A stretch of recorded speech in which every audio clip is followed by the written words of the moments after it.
If you bought a motorcycle based on reliability over flashiness back in 2019, your instincts were spot on.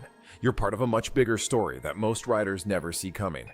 Right now, while premium bike owners are dealing with catastrophic failures at 50,000 miles, one machine is still running strong after 200,000 miles of punishment. Motorcycle mechanics are calling this the ultimate endurance test that separates marketing hype from engineering reality. This happened because 5 identical bikes were pushed beyond their breaking point in conditions that would destroy most vehicles. We're talking about a survival rate that defies everything the industry teaches about motorcycle longevity. So if you're shopping for a bike that needs to last decades, not years, here's the data that changes everything. This is the real-world evidence that proves which motorcycle actually delivers on its promises. Hit subscribe now for more motorcycle truth bombs that the industry doesn't want you to hear. But before we start, to understand this mechanical massacre, you need to understand the empire these motorcycles were supposed to represent. In 2019, 5 identical motorcycles were purchased new, each representing different engineering philosophies and price points across the industry spectrum. The test wasn't designed for clickbait or dramatic YouTube reveals. It began as a simple question: which bike would actually deliver on manufacturer promises of reliability and longevity when pushed to their absolute limits? The initial investment totaled $75,000 across these 5 machines, with maintenance budgets set at industry standard intervals according to each manufacturer's specifications. To ensure scientific validity, each motorcycle received identical treatment: same rider weight, same routes, same environmental conditions, and strictly followed maintenance schedules. No favorites, no shortcuts. By 2019, motorcycle manufacturers were making unprecedented claims about reliability through their advanced materials and computer-controlled systems. Marketing departments promised maintenance intervals of 15,000 plus miles and components labeled as lifetime parts that would supposedly outlast previous generations by orders of magnitude. The premium brands commanded 40 to 60% price premiums based entirely on these superior engineering and build quality claims. Industry data suggested that modern motorcycles should easily achieve 100,000 plus mile lifespans with proper maintenance, a number that would have been unthinkable just a decade earlier. Manufacturers boasted about aerospace-grade materials, precision manufacturing tolerances measured in microns, and electronic control systems that could adjust performance parameters thousands of times per second. Buyers were paying these premium prices based on the promise that modern engineering had finally solved the reliability problems that had plagued motorcycles for decades. And at first glance, these machines appeared to deliver everything they promised. By mile 50,000, these motorcycles faced problems that engineering couldn't solve, or more accurately, problems that cost-cutting engineering had created. The electronic plague hit first and hit hard. ECU failures began appearing at around 45,000 miles across multiple test subjects due to vibration-induced solder joint failures. These weren't just minor glitches. We're talking about complete system shutdowns, often leaving riders stranded miles from home. What made it worse was discovering that these failures weren't random, but predictable outcomes of cost-cutting measures in circuit board manufacturing. ABS modules started throwing error codes in high-heat environments, requiring $1,200 plus replacements on bikes that had depreciated to less than $8,000 in market value. The proprietary sensors, the ones manufacturers claimed justified their premium pricing, failed at predictable interval, with replacement parts sometimes costing more than complete aftermarket engine rebuilds. The problem wasn't just that electronics failed, it was how they failed. Non-potted electronics installed in high vibration zones proved to be systematic failure points across both premium and budget models. The difference? The premium brands charged 3 times more for the exact same replacement parts. Then came the mechanical deterioration. Compression loss became evident at 80,000 miles on bikes using softer cylinder wall coatings designed specifically for warranty periods, not long-term longevity.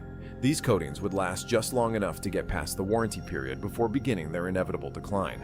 Transmission issues emerged as dog gears rounded and shift forks bent under thermal stress and inadequate oil filtration. Bikes that shifted like butter when new were now clunking into gear, or worse, skipping gears entirely under load. The machines designed to inspire confidence were now inspiring anxiety with every gear change. Perhaps most telling were the valve clearance maintenance costs, which began exceeding the actual values of the bikes on models requiring complex bucket and shim adjustments every 15,000 miles. What manufacturers had marketed as precision valve train components turned out to be maintenance nightmares that required specialized tools and hours of labor to perform what should have been routine adjustments. The disturbing pattern wasn't just that these motorcycles were failing, it was that they were failing by design, with critical components engineered to last just long enough to protect manufacturers from warranty claims, but not long enough to deliver on the longevity promises their marketing departments had made. The test parameters understood the problem. The methodology they chose would determine which engineering philosophy actually worked in the real world, not just on showroom floors or in the first few years of ownership. The testing protocol was ruthless, but fair. Identical maintenance schedules following manufacturer specifications exactly, with no shortcuts or premium upgrades allowed. If the manufacturer said conventional oil was sufficient, that's what was used, even if synthetic might have performed better. This was about testing what manufacturers promised, not what could be achieved with aftermarket improvements. The test mandated consistent riding conditions across highway, city, and mountain environments to simulate real-world usage patterns. No babying these machines, but no deliberate abuse either. Just the kind of riding that motorcycles are actually designed to handle day in and day out. Every failure, repair cost, and downtime incident was meticulously documented to calculate the true total cost of ownership, the number that manufacturers never talk about in their glossy brochures. Independent analysis of metallurgy, electronics, and mechanical components was conducted to identify the root causes of failures, not just the symptoms. The measurement criteria were equally unforgiving. Financial viability was measured against a standard. Any bike requiring more than $15,000 in maintenance to reach 200,000 miles would be considered a financial failure. That figure represented the approximate replacement cost of a mid-range motorcycle. If maintenance exceeded replacement cost, the engineering had failed its economic purpose. Mechanical integrity was monitored through compression tests, transmission functionality, and chassis stress analysis at regular intervals. Electronic reliability was tracked by monitoring all computer-controlled systems and their failure rates under sustained use. This wasn't just a test of which motorcycle could last the longest. It was a comprehensive evaluation of which engineering philosophy delivered the best value over the complete life cycle of ownership. And as the miles accumulated, the differences became not just noticeable, but startling. At mile 100,000, the mechanical carnage began in earnest as design compromises revealed their consequences. The first casualties fell like dominoes.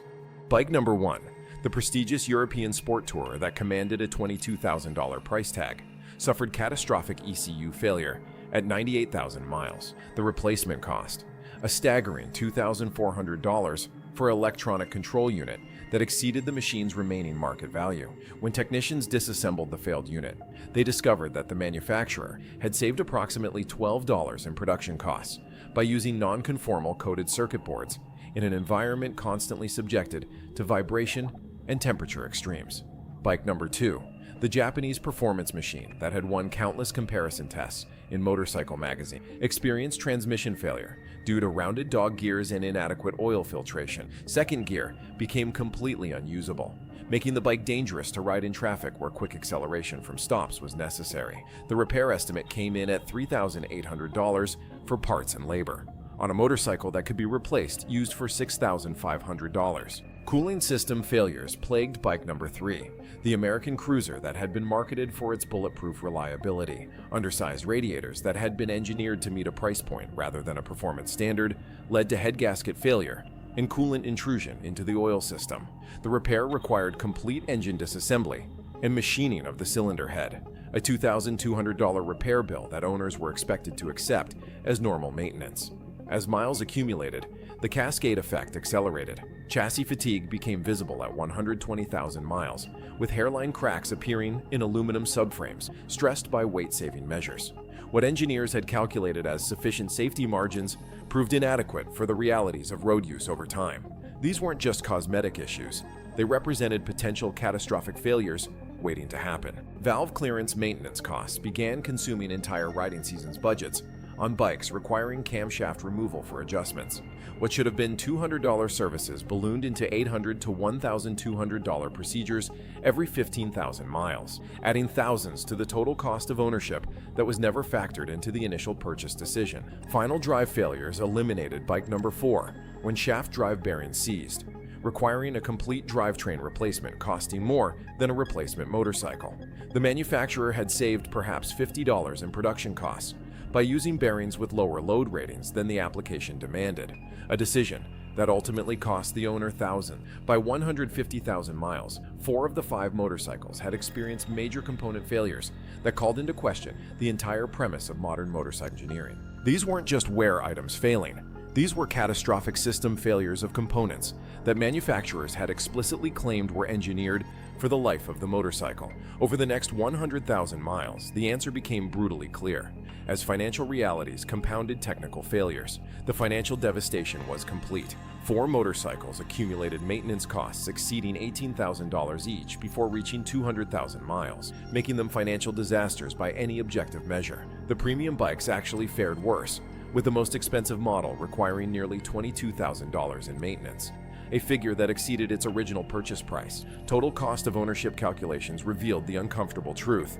Premium pricing didn't correlate with premium longevity or lower maintenance costs. In fact, the data showed an inverse relationship. The more expensive the motorcycle, the higher the maintenance costs over time, a direct contradiction of the value proposition that justified their premium pricing. Resale values collapsed as high-mileage examples of failed models became virtually unmarketable due to known reliability issues. Motorcycles that had commanded $15,000 to $20,000 new were now worth less than $3,000 at 150,000 miles, not because of appearance or age, but because potential buyers knew about the expensive maintenance nightmares lurking just beyond the current mileage. But amidst this mechanical graveyard stood one survivor. One motorcycle completed the full 200,000-mile test with total maintenance costs under $8,000, proving that engineering philosophy matters more than price point or marketing claims. This wasn't the most expensive bike, nor was it the most technologically advanced. It was simply the one designed with longevity as its primary engineering principle. What separated this survivor from the failures? Superior oil filtration system that actually removed particles small enough to damage bearing surfaces. Hydraulic valve lifters that automatically adjusted clearances rather than requiring expensive manual adjustments. Over-engineered cooling capacity that prevented the thermal cycling damage that had killed its competitors.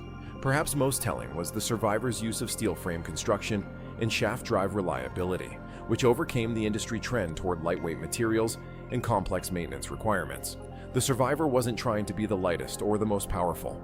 It was designed to last, with every component engineered for durability rather than specifications that would look good in magazine comparison tests.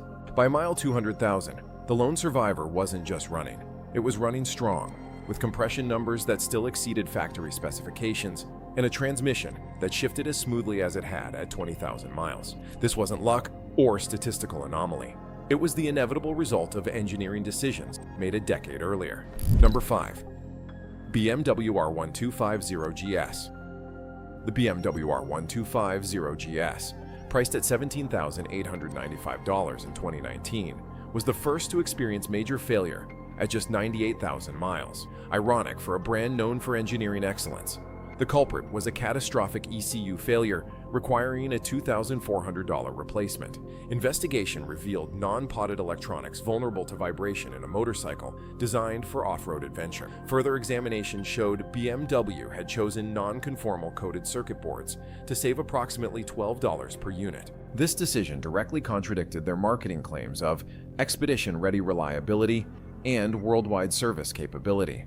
The bike also suffered from premature valve guide wear, with repair quotes exceeding $3,700. By 120,000 miles, the R1250GS developed hairline cracks in its aluminum subframe, a critical safety component. Total maintenance costs reached $19,450 before the test concluded, making it the second most expensive to maintain, despite its reputation for German engineering precision.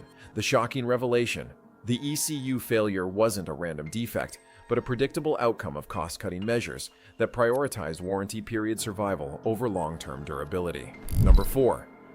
Ducati Multistrada 1260. The Ducati Multistrada 1260, commanding a premium $20,995 price tag, presented the most dramatic performance decline. Initially impressive with its 158 horsepower and advanced electronics, by 45,000 miles, the desmodromic valve system required its first major adjustment, an $800 service that would need repeating every 15,000 miles. At 110,000 miles, the Multistrada experienced catastrophic engine failure when a valve sheared, causing complete destruction of one cylinder. The repair bill, $4,850.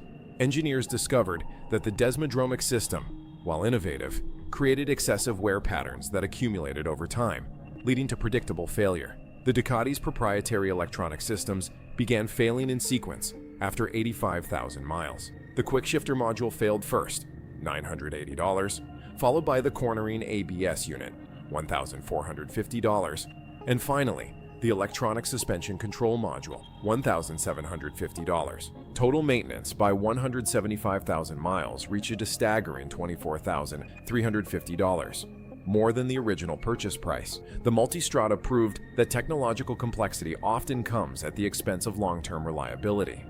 Number 3. Harley-Davidson Road Glide. The Harley-Davidson Road Glide, retailing at $21,699 in 2019, suffered from cooling system inadequacies that became apparent at 87,000 miles when the bike experienced head gasket failure. The repair required complete top-end disassembly at a cost of $2,200. Investigation revealed an engineering compromise. The cooling system was adequate for warranty periods, but undersized for long-term durability. Engineers calculated that a 15% larger cooling capacity would have prevented the failure, a $30 manufacturing cost increase that would have saved thousands in repairs. By 130,000 miles, the primary chain tensioner failed, causing internal engine damage that required a $3,800 repair. The Road Glide was plagued by electrical system issues starting at 100,000 miles, with the charging system failing twice during the test at $890 per repair. Total maintenance reached $18,750 before the test concluded at 180,000 miles, when transmission failure made the motorcycle economically irreparable. The Road Glide demonstrated how heritage-based engineering often fails to adapt to the demands of modern, high-mileage use. Number 2. Yamaha MT-10. The Yamaha MT-10, the most affordable premium bike at $12,999, promised R1 performance with everyday reliability. While it avoided catastrophic engine failure, its sophisticated electronics proved surprisingly vulnerable. At 95,000 miles, the bike's ride-by-wire throttle system failed, requiring a $1,450 replacement module. The MT-10's transmission became increasingly problematic after 110,000 miles, with second and third gear engagement becoming unreliable. Analysis showed that the shift forks, designed for the race-oriented R1, weren't dimensioned correctly for the higher torque applications of the MT-10. Replacement cost, $2,850. By 165,000 miles, compression had fallen below 75% of original specifications, requiring a $3,400 top-end rebuild. Engineers found that the cross-plane crankshaft design, while providing excellent performance characteristics, created uneven wear patterns in the cylinder bores. Total maintenance reached $16,890 before the test concluded, proving that even Japanese engineering isn't immune to the compromises of performance-oriented design. The MT-10 demonstrated how racing technology doesn't always translate to long-term street durability. Number 1. Honda Goldwing. The Honda Goldwing, with its $23,500 base price, emerged as the unquestioned durability champion. It completed the full 200,000-mile test with total maintenance costs of just $7,850, less than half of its nearest competitor.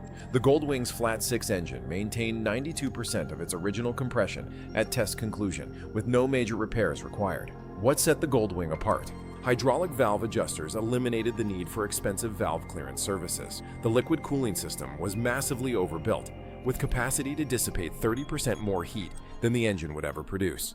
Honda's shaft drive system required zero maintenance beyond fluid changes. Perhaps most tellingly, Honda's engineering philosophy prioritized maintenance accessibility. Components designed to wear were placed where they could be easily serviced. The Goldwing's electronics were fully potted and environmentally sealed, a $40 per unit manufacturing cost increase that eliminated the electronic failures plaguing its competitors. At 200,000 miles, the Goldwing wasn't just operational. It was still performing to factory specifications with no measurable decline in power output or reliability. While critics might argue the Goldwing's design was conservative, The test results proved that Honda's engineering philosophy of overbuilding critical systems resulted in extraordinary longevity.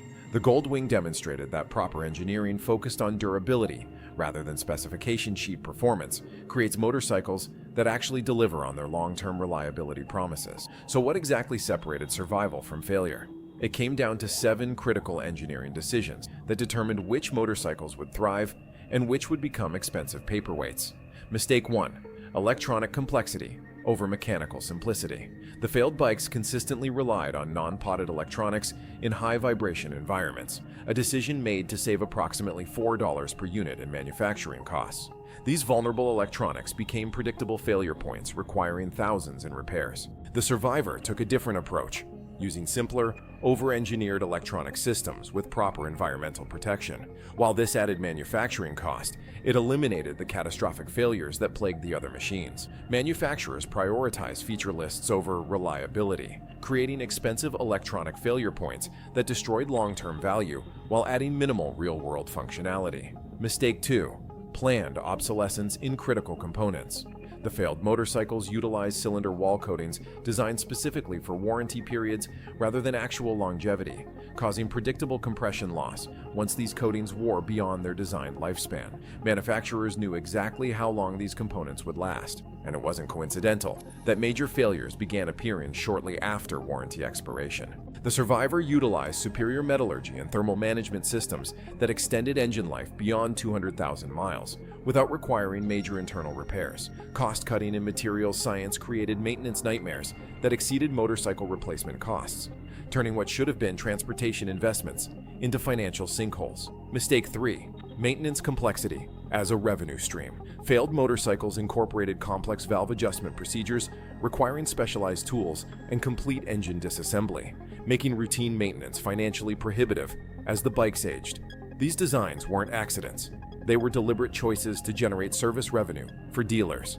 The Survivor used hydraulic lifters or simple screw and lock nut adjusters that required minimal maintenance intervention, dramatically reducing lifetime ownership costs.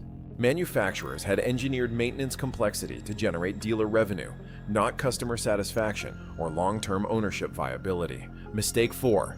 Weight reduction at the expense of durability. Failed motorcycles prioritized weight savings through thinner materials and reduced safety margins, creating components that were adequate for warranty periods, but inadequate for long-term use.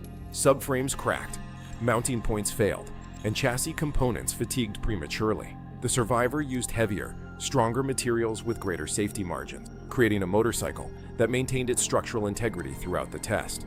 While this added weight, it eliminated the expensive structural failures that plagued lighter designs. The industry's obsession with weight reduction had created motorcycles that literally fell apart after 100,000 miles. Mistake 5. Inadequate cooling capacity. Failed motorcycles utilized cooling systems designed to meet minimum specifications rather than provide thermal stability margin. These systems became overwhelmed during extended riding in hot weather or stop-and-go traffic, leading to engine damage that required expensive repairs. The Survivor incorporated cooling capacity that exceeded maximum requirements by 30%, preventing the thermal cycling damage that killed its competitors. This simple engineering decision, adding radiator capacity that cost perhaps $30 more in manufacturing, prevented thousands in repair costs later. Mistake 6. Proprietary parts as profit centers. Failed motorcycles incorporated proprietary components available only through dealer networks at premium prices. When these components inevitably failed, owners were captive to manufacturer pricing that often exceeded the motorcycle's remaining value. The Survivor utilized industry-standard components where possible, ensuring parts availability through multiple supply chains at competitive prices. This reduced not just parts costs, but also labor costs, as independent shops could service the motorcycle without specialized equipment or training. Mistake 7. Engineering for magazine tests, not longevity. Failed motorcycles were clearly designed to perform well in the short-duration tests that motorcycle magazines conduct, tests that rarely exceed a few thousand miles. These designs prioritized immediate impressions over long-term durability. The Survivor was engineered for the long haul, with components designed to maintain their performance characteristics well beyond 100,000 miles. This philosophy created a motorcycle that might not have won every comparison test when new but delivered superior value over its complete life cycle. The industry had created a perverse incentive structure where engineering for true longevity was actively punished in the marketplace because consumers made purchasing decisions based on magazine tests and specification comparisons rather than actual engineering quality. The premium brands failed while a conservative design prevailed, exposing an uncomfortable truth: marketing often trumps engineering. The real cost wasn't just money, it was trust. 4 expensive motorcycles now stand as memorials to engineering compromises, while one continues strong after 200,000 miles. When choosing your next ride, will you fall for flashy marketing or invest in proven engineering excellence? Subscribe now to expose more industry secrets. Comment below which brand's failure surprised you most, and which will be next to fall.